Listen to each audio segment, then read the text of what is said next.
Carmen here with Mako, and today we are going to review the glaze profile for our stoneware glaze, Cinnabar. Cinnabar is a vibrant red glaze that breaks over texture and has a semi-opaque coverage. So here we're showcasing our fired results at cone 6 on a white stoneware body. Our label here states that the firing range is from cone 5 to 10, which we will review the varied results with these different firing temperatures in this video. On the side here we have our ACMI seal, the dinnerware safe notation, as well as our lot number, which you'll want to use if you have any technical reports. And then the back here we just have basic instructions. Cinnabar is a really straightforward glaze to be using. We're not creating a lot of mobility or interactions with this glaze, so it's really just a nice opaque red glaze. So here we have actually first I'm going to do an application with Cinnabar just to showcase good application tips, and then just to see what the glaze looks like. So first you want to give it a good shake.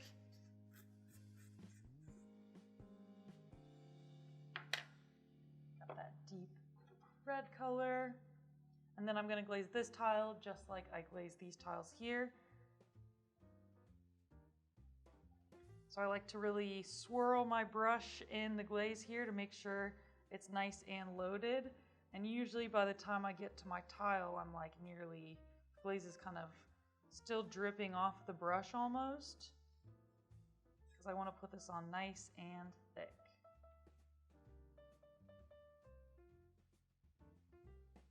If your brush is dragging or you making any noise at all, if you hear it catching on that bisque, that's how you know you want to put glaze on a little bit heavier. And since Cinnabar is such a stable glaze, you can really put it on nice and thick without having to have much concern about it. So we've got our first coat here. It's taking a couple seconds to dry, but still drying relatively quickly. So that's how we know we got a good application. Here we have our cone 6 results with this glaze. So we've got 1, 2, and 3 coats. As you can see here, it builds in color saturation and opacity as the coats are added. Even at 3 coats though, we do have breaking over texture, so keep that in mind. It's not 100% opaque. We do have a bit of translucency to it. You can even see some of this lighter bisque color coming through even with 3 coats. So just keep that in mind. We do have a nice vibrant red color, but we are going to break over texture. Here it is on a flat surface. And you can see it doesn't quite have as much variation there, so it does look pretty opaque on flat surfaces, but you are going to see that breaking when it's over top of texture. So here are the cone 5 results, which are pretty much indistinguishable from the cone 6 results. So just know that there's pretty much no effect if you fire it a little bit lower. The glaze is still going to fully mature at the cone 5 temperatures. All right, our tile is nice and dry, so we can apply our second coat.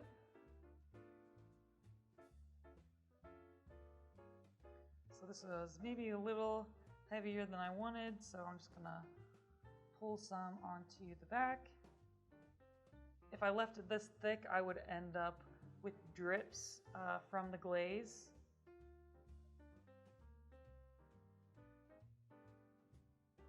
So I just want to eliminate any drips that's going to happen, because I do want an even application with this glaze since it does let some light through. I don't want it to look streaky or have any drips show up. So here's our second coat. So this will take a little bit longer to dry. You see it's not even drying in the first couple seconds, so we'll let this sit for a few minutes.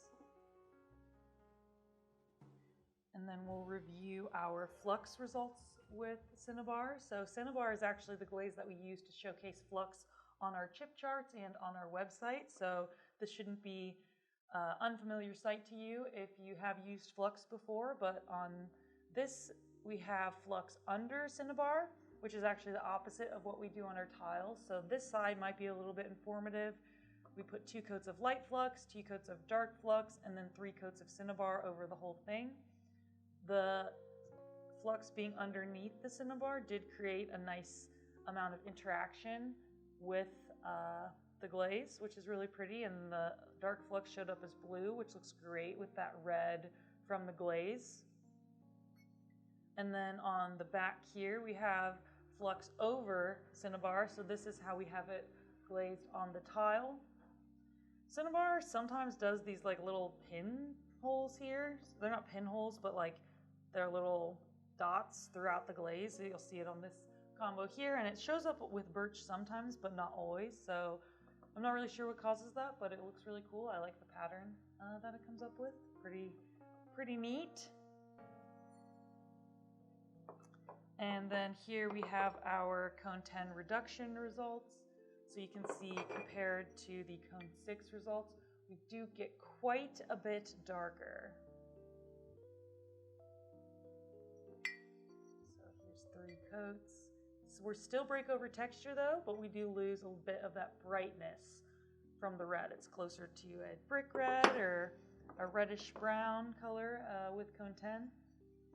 And then here we have cone 10 with flux over. So here's how it compares to the cone 6 results. It seems like cone 6 kind of interacts a bit more with the Cinnabar, and the color is a bit brighter.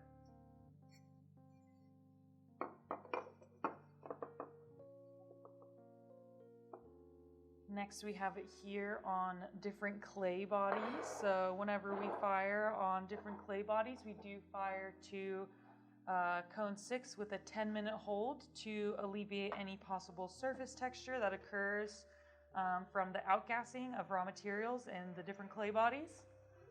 So here we have it on a white speckled body. Nice bright color, breaks over texture still, and awesome finish. Cinnabar seems to play really nicely with different clay bodies. It's not very sensitive, so that's really nice. Here we have it on a speckled brown. Still a beautiful finish, and even some of those speckles come through, creating a bit of variation with the glaze. And then here we have it on dark brown. Still a wonderful surface, breaking over texture. I love this contrast of the dark clay body with this bright glaze. So these all look really, really good. We'll go ahead and get our last coat on this tile here, and then we'll review the combinations. So we've got 1, 2, and 3 coats. Get our 3rd coat on. Just want to ensure that your application is nice and smooth. And then on the back. So as your bisque gets saturated, you might need less glaze on your brush to get a smooth coat. Since it's nice and wet, it'll go on really smooth. So there we have it. So this should turn out like this if we fire to cone 6.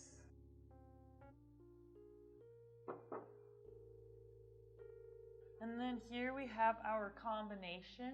So as I had mentioned previously, Cinnabar is a very stable glaze, so any mobility that happens in combination is basically going to be due to the combo glaze being a bit mobile. So here we have frost blue over Cinnabar.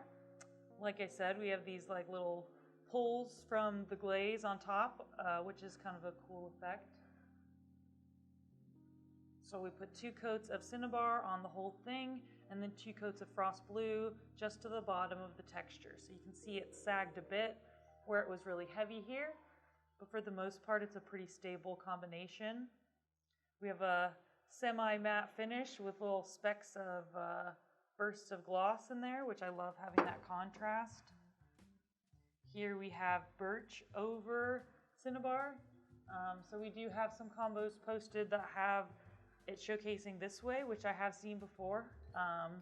but also I see it not showcasing that. So I'm not really sure what causes it to happen, but just be prepared. Sometimes you just get this nice cream color that breaks with a beautiful warm reddish. So you can see the birch did add a bit of mobility here, but that Cinnabar is nice and stable, so not too much. And then here we have our satin patina over Cinnabar. And you can see here the Cinnabar on the bottom is completely eliminated due to the high mobility of the satin patina being layered with the Cinnabar. So all this movement is from the satin patina. You get a nice gloss and then this pooling of the matte underneath. And that's a really common feature for the satin patina. Just make sure you're reseating those coats so you don't end up ruining your kiln shelf. And that is all that I have for you today regarding Cinnabar. If you have any questions or comments, we love to hear from you. So please leave that in the comment section. And I really hope that this was helpful for you today. And as always, make it Mako.